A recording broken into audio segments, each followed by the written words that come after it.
প্রতিশ্রুতি হচ্ছে ক্লাউড আর বাস্তবায়ন হচ্ছে রেইনফল। যে ক্লাউড থেকে বৃষ্টি নামে না, হ্যাঁ, সেই ক্লাউডের তো কোনো মূল্য নাই, তাই না?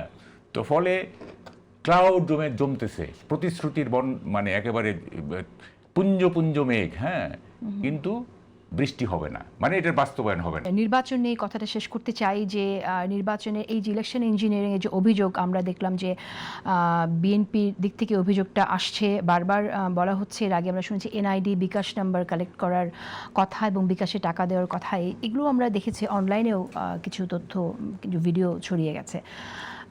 আপনার কাছে মাহবুব কামাল কি মনে হয় যে আসলে কি ঘটনাগুলো কতটুকু ঘটছে? আমরা তো নির্বাচন কমিশনকে কোনো ব্যবস্থা নিতে দেখলাম না, নাকি এটা জাস্ট রাজনীতিতে একটু বাড়িয়ে বলা সেরকমই কিছু কিনা? না, আমি প্রথমে চেহারা দেখানোর যে ব্যাপারটা, এটা নিয়ে আমার একটা ছোট গল্প মনে পড়লো, ছোট ঘটনা। সেটা হচ্ছে যে হাউস টিটরকে ওই ছাত্র বলতেছে যে মাস্টার সাহেব একটু সরেন। ওই কেন? মায় বাজারে যাইব। তো হাউস টিটর বলতেছে, তোমার মা বাজারে যাচ্ছে তাতে অসুবিধা নাই, আমার সামনে দিয়ে গেলে অসুবিধা না। এইটাই হচ্ছে মানে আমাদের যে এই যে নারীর সম্ভ্রমের যে ব্যাপারটা, হাস্যকর এগুলি। হ্যাঁ,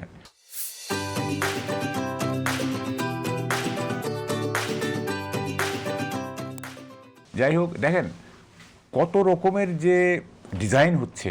এত ডিজাইন তো আমাদের তো অত মেধা নাই যে এত ডিজাইনের গভীরে আমরা প্রবেশ করব। হ্যাঁ, মানে এমন অনেক ডিজাইন আছে হয়তো আমরা কল্পনাও করতে পারতেছি না যে ইঞ্জিনিয়ারিংটা কীরকম হবে যদি করে থাকে আর কি। কারণ এগুলো সব মাস্টার ডিজাইনার। হ্যাঁ, মাস্টার ডিজাইনার, আমরা খুব লেম্যান টাইপের লোক, আমরা এত বুঝি টুঝি না। যাই হোক, আমরা যে অফলাইনে কথা বলতেছিলাম যে এই জাতির উদ্দেশ্যে ভাষণ, হ্যাঁ, ওটা নিয়ে আমি একটু বলি। সেটা দেখেন, জাতির উদ্দেশ্যে ভাষণ না, চারজন ভাষণ হ্যাঁ, দিচ্ছেন। এটা অ্যাকচুয়ালি হওয়া উচিত ছিল কি ডিবেট হওয়া উচিত ছিল। যেমন ধরেন, আমি এখন যে দুইটা বড় জোট, তাই না, একটা হচ্ছে যে বিএনপি লেড একটা জোট, আর একটা হচ্ছে জামাত লেড জোট। অর্থাৎ পলিটিক্সটা অনেকটা বাইনারি হয়ে গেছে। হ্যাঁ, আচ্ছা, এখন এই বাইনারি পলিটিক্সে যেমন আমেরিকাতে কি হয়, মানে ইলেকশনের আগে কি হয়, তারা কিন্তু এরকম প্রচার টচার করে না খুব একটা। তাদের হয় যে মানে ডেমোক্রেটের যে প্রেসিডেন্ট ক্যান্ডিডেট এবং রিপাবলিকের যে প্রেসিডেন্ট ক্যান্ডিডেট, তারা একটা ডিবেটে বসে। এটা দুইটা তিনটা ফেজে হয় এবং সেখানে এক পরস্পর প্রশ্ন করে, উত্তর দেয় ইত্যাদি। এবং আরেকটা থাকে যে 50টা প্রশ্ন করা হয়, সেইটা ওই তাদের রেডি উইথ তাদের নলেজ, তাদের আইকিউ, এইটা মানে টেস্ট আউট করার জন্য। তো ইন্টারেস্টিং, আমি একটু বলে দিই, একটু আমরা করি না কেন, সব তো বোরিং, একটু ইন্টারেস্টিং করি। সেটা হলো যে ওই ক্লিন্টন এবং বুশ 50টা করে প্রশ্ন করা হচ্ছে। এখন Bush could not answer 49 questions out of 50 and Clinton answered all the questions. ও তো কম্পিউটার বয়। তো বুশকে জিজ্ঞেস করা হচ্ছে, আচ্ছা বলো তো জুলিয়াস নায়ারেকে, হু ইজ জুলিয়াস নায়ারে? তো ন্যাচারালি বুশ পারে নাই, ও তো ডাফার। তা ক্লিন্টনের টার্ন আসছে, বলে যে আচ্ছা একটা কিউকাম্বার, একটা শশাকে যদি এইভাবে কাটা হয় তাহলে কত পিস হবে?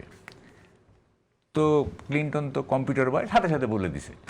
তখন প্রশ্ন করতে জিজ্ঞেস করছে, ইজ দ্য নাম্বার কারেক্ট? তো ক্লিন্টন বলছে, yes, Tanzanian president Julius Nyerere confirmed it yesterday. মানে সে এটাও বলে দিল যে জুলিয়াস নায়ারে কে সেটাও সে জানে, বুঝতে পারে নাই। হ্যাঁ, যে তানজানিয়ার প্রেসিডেন্ট জুলিয়াস নায়ারে কনফার্ম করছে যে হ্যাঁ সংখ্যাটা ঠিক আছে। মানে ইন্টারেস্টিং আর কি। তো এখন আমাদের দেখেন, যদি দুইটা মেজর যে অ্যালায়েন্স, হ্যাঁ, এদের যদি ডিবেট হইতো তাহলে কত ইস্যু হয়। যেমন ধরেন ব্লু ইকোনমি যদি এক্সপ্লোর করা যায়, half of the battle is done. So resourceful এবং এখন হয়তো প্রশ্ন করা হইলো, ধরেন যে তারেক রহমানকে, যে ব্লু ইকোনমি সম্পর্কে আপনাদের কি, how do want to explore blue economy? সে বলল, জামাতের আমির বলল, হ্যাঁ, ওখানে একটা জিনিস দেশবাসী জানতে পারলো যে এটা একটা বড় ইস্যু না। তো আমরা তো কী করতেছি, আমরা কতগুলি মানে ফালতু জিনিস নিয়ে ডিবেট করতেছি। হ্যাঁ, বেহেস্তের টিকিট দিচ্ছি, আবার ওই যে বাবুনগরী বলতেছে যে বিএনপি কি জামাতকে ভোট দেওয়া হারাম। তাইলে আমরা কোন ইসলাম গ্রহণ করব? এটা কি জামাতের ইসলাম গ্রহণ করব না বাবুনগরীর ইসলাম গ্রহণ করব? তাই না? বাবুনগরী বলতে জামাতকে ভোট দেওয়াটা হারাম। তাইলে এই যে ইসলামের নানা রকম ব্যাখ্যা, মানে কতগুলি সিলি ব্যাপার নিয়ে জাতি মেতে উঠছে। এবং সবচেয়ে আমার দুঃখজনক কি জানেন, এই দেশে মানে সেন্সিবল লোকের চাইতে স্টুপিডের সংখ্যা বেশি, অনেক বেশি, বুঝছেন? স্টুপিডরা রাজত্ব করতেছে, হ্যাঁ, এবং they have form large groups, হ্যাঁ, থোকায় থোক গ্রুপ, হ্যাঁ, মানে এগুলি তারা ডমিনেট করতেছে, এবং সেন্সিবল যারা তারা কোণঠাসা হয়ে আছে, হ্যাঁ, কারণ ওই যে মানে মার্ক টোয়েনের একটা কথা আছে, don't underestimate the strength of stupids when they form a large group. স্টুপিডরা যখন একটা লার্জ গ্রুপ তৈরি করে তাদের শক্তিকে কখনো আন্ডারএস্টিমেট করো না। সো আমরা তো যারা সেন্সিবল তারা তো ভয়ে আছি আর কি, যে এই কারণ স্টুপিডরা তো যা খুশি তাই করতে পারে, হ্যাঁ, তো ফলে আমরা ভয়ে আছি কখন কোন কিরি চাই সব গায়ের উপরে পড়ে। সো এই যে একটা কি বলে একটা tragic part of our history, হ্যাঁ, এবং মানে কি বলে যে মর্মান্তিক একটা সময় আমরা পার করতেছি, হ্যাঁ, এটার কোনো ভাষা নাই, হ্যাঁ। প্রতিশ্রুতি দেখেন, এটাও একটু বলে নেই, প্রতিশ্রুতি দিচ্ছে না কি, এই যে নানা রকম কি বলে ইশতেহার দিচ্ছে না, তারপরে নির্বাচন কমিশন বলতেছে না ভালো নির্বাচন কমিশন, সব তো প্রতিশ্রুতি। আমি কালকে পরশুদিন একটা টেলিভিশনে বলছি, প্রতিশ্রুতি হল যে ক্লাউড, আর বাস্তবায়ন হচ্ছে রেইনফল। যে ক্লাউড থেকে বৃষ্টি নামে না, হ্যাঁ, সেই ক্লাউডের তো কোনো মূল্য নাই, তাই না? তো ফলে ক্লাউড জমতেছে, প্রতিশ্রুতির মানে একেবারে পুঞ্জ পুঞ্জ মেঘ, হ্যাঁ, কিন্তু বৃষ্টি হবে না, মানে এটার বাস্তবায়ন হবে না।